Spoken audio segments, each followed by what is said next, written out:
This is the Super Sports Schools podcast, bringing you stories of our future stars, powered by Spur Steak Ranchers. 1, 2, 3, go!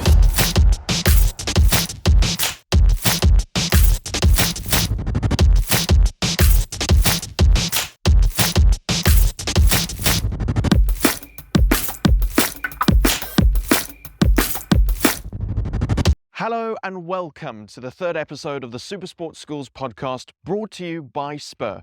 My name is Alex White and I'm standing on this jetty on the banks of the Kawi River for the 2022 Standard Bank Schools Boat Race. Crews from across the country have come down to Port Alfred for what is the biggest boat race ever in terms of the number of competitors. Now, in last week's episode, we spoke about what makes rowing such a special sport and what makes this year's boat race a little bit different.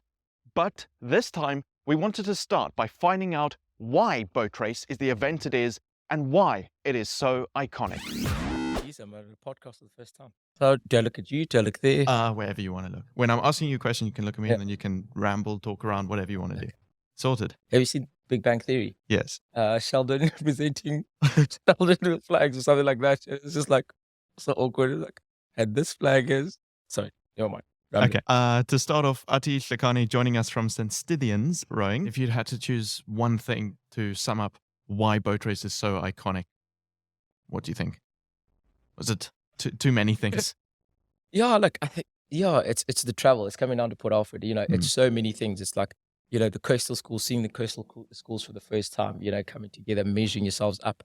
The excitement, of coming down here and also sort of breaking away. From the traditional 2K racing, you know what I mean? And so like whatever you were achieving in a 2K race does not guarantee you the same result or a similar result here. So it's a blank canvas and like everybody has that opportunity. You're at boat race now. It's finally here, taken part. There are more crews than ever before. What's it like being part of the biggest boat race ever? It's an overwhelming feeling. It's an exciting feeling, yet overwhelming, because now we're here to represent our own schools from Joburg. And it's just like, we're here to do what we know, what we're here for, and what we do best. So just got get out there and do well. No matter how people get into our heads, we stay focused, carry on, row together, we're a squad. Leg drive. After 2 days of hard racing, the first thing I wanted to know from the competitors was what they enjoyed most about being at boat race. And you can start off by telling us what's been your favorite part of boat race. I think boat race is such a unique race, especially for South African schools. It's completely different from everything we race on normal weekends. And I think it's just the beauty of how unique it is and all the support that comes around it. My favorite part of boat race was the whole experience of actually coming here. It was a long road. And us actually switching up on the first day, starting to row square blade, people started to actually commit to their roles. And that's what it's been. It's been beautiful. It's been beautiful. The turns have been quite cool. Seeing all the crews down here. The competition's quite fun. Well, it's been my favorite part of boat racing. I'll say it's been the time that I spent with my teammates, the time that we had together, the things that we learned together. I think what I enjoyed the most was the course itself, because of all the turns and the different winds and yeah. Coming down to Port Alfred is definitely a sporting highlight. Traveling, meeting new people, competing, it's amazing for everyone involved. But it's not the only rowing event during the year. In fact, it traditionally marks the halfway point of the season as a testing ground for the next generation of rowers. Some have been rowing for years, while for others it's only been a few months. So I asked several of the competitors what they've learned from rowing on their different journeys. What has rowing taught you? Rowing taught me that endurance is the most important thing and persistence also. But most important thing is group work. I really like my time management skills. Like before rowing, I was all over the place. Like no idea what was going on. I got into rowing. There's obviously practices pretty often. You don't have much time to get stuff done. So it really like teaches you when you've got a task, you've got to do it. And rowing helps me in life extraordinarily. Yeah, definitely time management. I mean, we got like up until boat race, we had like in the middle of exams, like 7 training sessions a week. So it's crazy like that. You needed proper time management. And yeah, just in terms of like rewards, like the brotherhood that you get from rowing, like obviously if you start in grade 8, you're like rowing in 9 guys rowing together for like 5 years. So you kind of just form like an unbreakable bond. That's yeah. I mean, I made my best friends from rowing, and it's just been amazing that aspect. And then also like the opportunities you get. You know, like if you do like other sports like rugby or like cricket, you get to go on maybe like one tour a whole year if you make the A team. But I mean, rowing, you can be in like the B boats and you're going like 4 or 5 tours a season. So it's like, I mean, at Bishops, we had like the chance to go to Boston for Head of the Charles. I mean, that was just an amazing experience, and obviously all due to rowing. I've learned discipline. Discipline is important in rowing. Like, you gotta have discipline when you're playing the sports. It's tough. You can always give more when you think you've done enough, and you should never give up because there's always a good outcome. It's taught me amazing life skills. It's taught me time management, everything that's going to help me later in life. The most important thing that I have learned is honestly time management. One thing about the sports, it will test your time management skills a lot. And I feel like I've grown more fond of my time management skills because now I know how to manage schoolwork, rowing, social life, and home life together. I've been taught a lot emotionally and physically. I have learned to control my emotions and not let anything or anyone get the best of me. And I've been calm ever since. It's been excruciating. It's been painful. But it's a lesson that everybody deserves in this world. And that's what it should be. That's what it should be. It should thrive on. Well, for me, rowing taught me self-discipline, honestly, and time management. Because rowing is about improving yourself as a person first before improving as a whole boat. So you have to find it in yourself to improve as a person so that the boat can become quicker. It's about you pushing yourself to the limit, pushing and becoming stronger as a person. I think especially with this boat race is learning how to get a group of people to work together with one common goal in mind. And I think just bringing your crew as one to fight as a unit, because going alone does not work. I think hard work. And, you know, the harder you work, the more opportunities you get. And the sense of community, you know, like you go around the world and you meet rowers and just have something that binds you guys together. And for me, like rowing is a place where, you know, I've been fortunate enough to all over the country, like coaching at different schools. Like I've connected with a lot of people that I would have never connected with. And every single time I get to a regatta, I meet new people and it's just new exchanges. And it's good to just feel a sense of belonging. You and lots of the others that we've chatted to have spoken about how there's that hard work, there's that discipline that rowing instills in you. So do rowers have time for fun? Where does that come in? Yeah, rowing is fun. Yeah. I think the more fun you have in rowing, I think the better you'll be.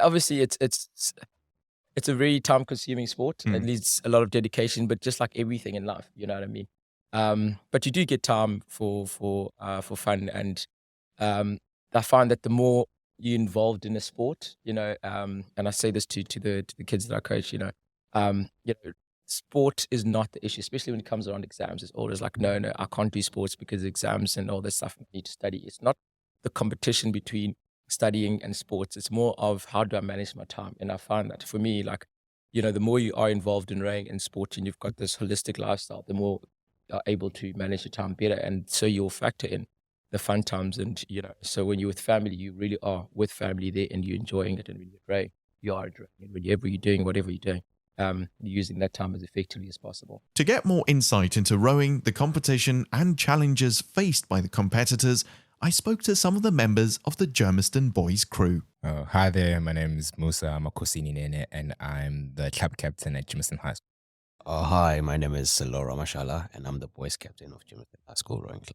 Club captain, boys captain, so you guys are both captains. Yes. How does that work?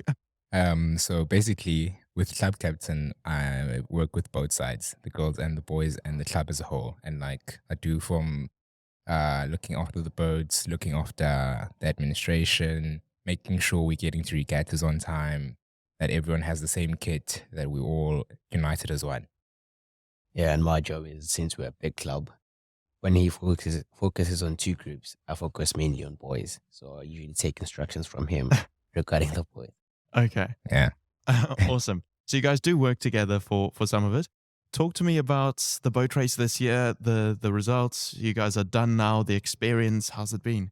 The boat race this year was quite, we like to say Germiston High was a movie. And yeah, we had more crews this year, which was exciting. People were getting introduced to a new environment. Half of our boys are new rowers. So it was a new and big experience for them. In regards with the rowing, Friday was a good day. The conditions really fought against us, but we pushed through. And then today with winning our final was really nice. Yeah. Well, whatever I said. Yeah. Yeah. Okay. I agree. Summed it up nicely. Hey. Yeah. How as the boys' captain out on the water, everyone's been saying that it's a sport all about the discipline and the hard work. How do you keep the squad motivated? You get into this final and to win it. What's the motivation there? Well, I always like to tell my boys to stay composed and not panic. To always remind them that we've got this, and keep the motivation going. And remember that we all got each other's backs, and yeah, keep fighting all the way. Because it's a very special sport with this discipline and this hard work. I mean, everyone said that, but where does the time for the fun come in? How do rowers have fun? With us, we have fun through hard work. We always say focus on the journey and not the destination. Enjoy the pain, enjoy the process, and then you'll reap the rewards in the end. Yeah. Because that's instilled through our coaches, and we focus on having fun through winning because everyone wants the gold medal in the end. So we really need to focus on working hard, pushing through, and getting in the miles, and then you enjoy it in the end. And talk to me a bit about that process, because you said some rowers who have literally just started. Especially with sweep. Not used to sweep, really a sculling school. Yeah. So sweeping was very challenging at the beginning, but we had it together towards boat race. And boat race, it's a massive event. Schools are coming from all over the country. And these guys who are brand new, what's the process like getting them ready and preparing for boat race? To get them ready, we had to instill the dream in them because with us, we already have the dream because we've been here, So it was a thing of giving them culture of Germiston High and how we operate as a team and as a family. And then instilling that in them and showing them what we want, what we need, and what we require. And then from there, they just took it on. And the past 2 weeks have been quite quick. And everyone was focusing on one thing and one goal. So we instilled that in them and we executed on it. I'm Nicholas Poulter, Bosch is Cox. I'm Joseph Power, Cox, the Bishops first team. So tell me a little bit about rivalry. We know about rivalry in other sports, but in rowing, is it any different? Is it any better? Talk to me a bit about the rivalry that exists within rowing. So I think the rivalry between Bishops and Bosch, there's a rivalry, but also a brotherhood. I think we're two quite close Western Cape rowing schools. I think everyone in the Western Cape just roots for each other. But at the same time, we race against each other and you want to come out on top. That's just how it works. But it's nice to go up against each other. Yeah, I know that's definitely true. Like usually at like national regattas, the Western Cape schools will always like root for each other. Like I'm sure when Sachs race in the B finals, Bishops and Bosch will both be cheering them on. And yeah, in terms of the rivalry, it's a bit different in rowing where it is to like rugby or other sports because obviously in like rugby, like 1v1, but in rowing it's usually like 8 crews racing against each other. So the rivalry isn't as strong as it is. So yeah, there's more like kind of peace between the two. And you guys were saying later on when Sachs Rose, you're going to be cheering together, the Western Cape, you all cheer for Western Cape schools. Now, we know that there's historically been the more inland Gauteng schools do well, especially at boat race. And now we've got seeing the coastal schools do better. What do you think needs to happen for rowing, not only to improve around the country, but also for more people to take up rowing? Yeah, I think rowing, especially, I think more in the Western Cape than like Gauteng. There's quite a bit of a stigma around rowing. Like people think rowers are like a bit weird or whatever. But I think it is starting to change, especially with like all like the like TV, like television, like national television of like boat race and whatnot. It just needs to, because obviously like rugby, you know, people in the school see rugby, they go to the first team games, but like no one's going to go to like Elgin for Western Cape champs and cheer on the first team, you know. So like I think it just needs more representation. I think specifically at Bosch, like we don't really speak about rowing. Like not many people know even it exists.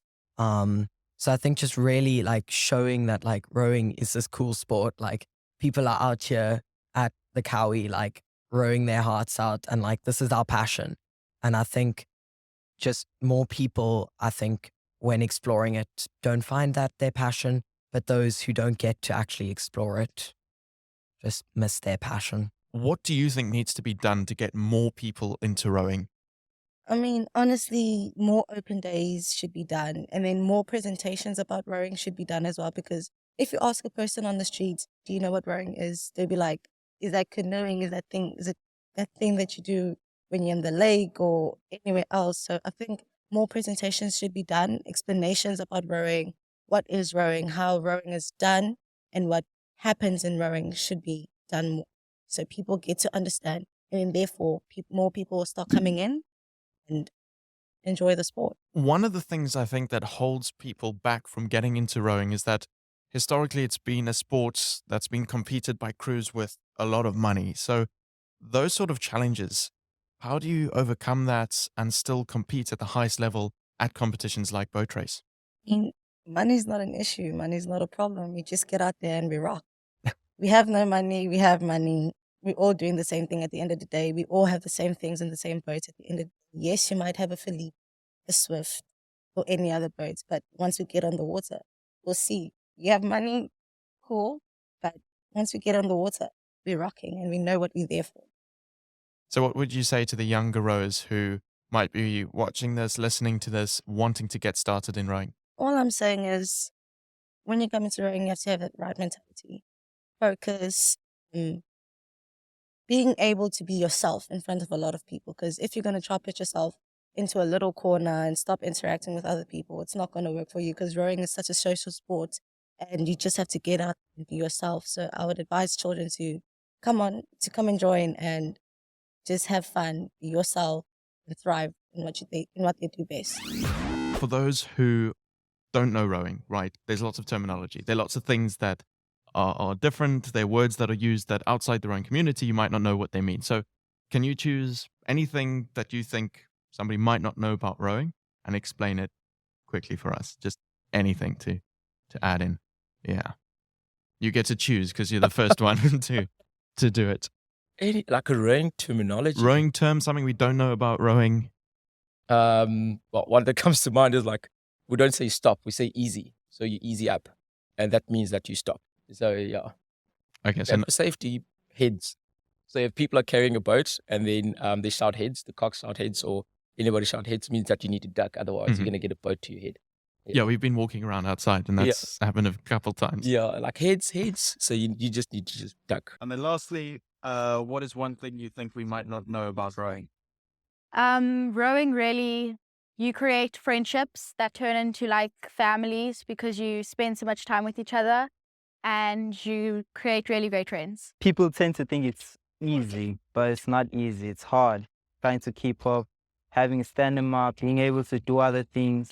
And it's more than just using your arms. It's also about using your legs a lot, having a proper breathing technique as you're rowing. So that's all I like to do. Like the breathing technique, what I like to use is I like to take deep breaths in and release it out slowly so that I do not tire myself out. Oh, it's so striding. So that's after a start, you go get comfortable for the race, find the rate you want, sit at like a 29, 30, and then you stay there for the race and get comfortable and dig deep. I think with rowing, it's about who wants it the most. And I think that if you're willing to put your heart and everything on the line, you'll get the result that you intend for. People don't know how hard rowing is. A lot of people say it's hard, it's easy. I actually joined myself because I had to prove a point that it is easy. And then I realized myself, yeah, it's tough. But then a lot of people don't know how hard it is. It's not just about your hands, it's also about your legs. That's the most that I can tell you. But then join rowing. Yeah, I think I got something. So like, I think the most fundamental thing is that rowing is not canoeing. Like when people think of rowing, they think, oh, your arms must be so strong. You're on that little canoe there. And like, obviously that's like so wrong. And I think, yeah, that's the biggest stigma by far. That like rowing is just little arm movement. It's like a joke. Whereas obviously it's like a huge sport, legs and yeah. So talk to us about actually what gets the boat to go forward, right? At the most basic level, if you're explaining it to someone who has never seen rowing, never watched rowing, never even heard of it. How do you get the boat to move forward? Yeah, so obviously, if you've never seen rowing before, rowing is done backwards. So obviously, you got the cocks. He's looking forward, either in the back of the boat or the front. But then the rowers, they're rowing backwards, so they can't see what's behind them. So they got a blade, and basically they like press against a footboard, and they basically like put power backwards. So people obviously think it's all about the arms. Like rowers, every single rower has been told, "Oh, you must have such strong arms," you know. But so basically, you press with the legs, and then you swing with the body, and then you get that acceleration, and that moves the boat. Okay, cool. Awesome. Thank you. Nick, do you have something about something we might not know about rowing to add to that? I think just how hard the athletes actually train. And even like the coxers, we do our own thing. I think my family back at home, when I started rowing, they didn't actually like believe it was this tough sport. Like it actually like you've got to commit yourself to it. And I think that's something it brings a lot out of a person. And it takes a lot out of someone, but it also gives you so much. And it's such a rewarding sport, which I think just people don't realize like how much time it takes, but how rewarding it is. And you guys mentioned like the discipline, the hard work that has to go into rowing. So where does the fun come for you in rowing? What part of it do you enjoy and gets everybody enjoying rowing? So as a cox, the fun really for me is during the race. It's just so amazing being out there. You are literally like the brains of the boat. You have the engine and then you have the brains.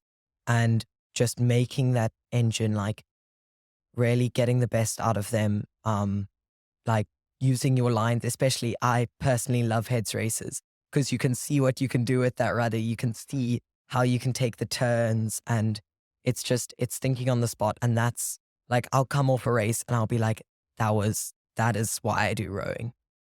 Yeah, no, I definitely agree. Like head races are by far the funnest thing for a cox because obviously in a sprint, you're just steering and all you can basically do is just like talk and use your cores.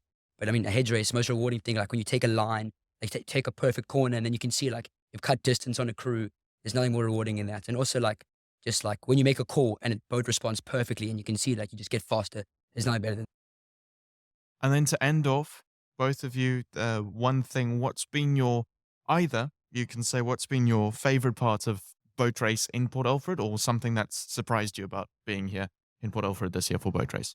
I think for Bosch specifically, it's how much we actually grew together as a crew. Like I didn't expect, we came up here on Monday, like it was a week, 5 days before the race. Like I expected us to get on the river, maybe orientate ourselves a little. But actually, we've been staying together for 5 days now. We've been eating together and all of this. And there was already a brotherhood, but I feel like we've just grown so much closer. And that's just personally like being up here. Yeah. Yeah, I think probably my favorite part of whole, like with 7 days of being here, it's by far like yesterday after the heat race where we overtook Port Alfred in the last like little bit there. Yeah, obviously our boat had like 4 under 16s. And it was, so on paper, it could have been a bit of a train smash, but like a few days before, we all just clicked. And then St Andrews was supposed to like smash us, but then Oaks just carafted, and then we managed to like get on them. And opposite when the final buzzer went off, Oaks just went crazy. It was one of the best moments I've had all year. Awesome. Guys, thank you so much. Thanks so much for joining us for the third episode of the Supersport Schools podcast brought to you by Spur. Let us know what you thought of the episode, and if you've learned anything new about rowing or the boat race, we'd love to hear that as well on our various social media platforms. Just search Supersport Schools. You can watch or listen to the Supersport Schools podcast. To watch it, download the Supersport Schools app from the Google Play or Apple App Store, and to listen to it, just search Supersport Schools podcast on your favorite podcast platform. That's all from me, and I'll see you next time when we discuss more of the sport that you love the most. Bye-bye. This has been the Supersport Schools podcast, bringing you stories of our future stars, powered by Spur Steak Ranchers.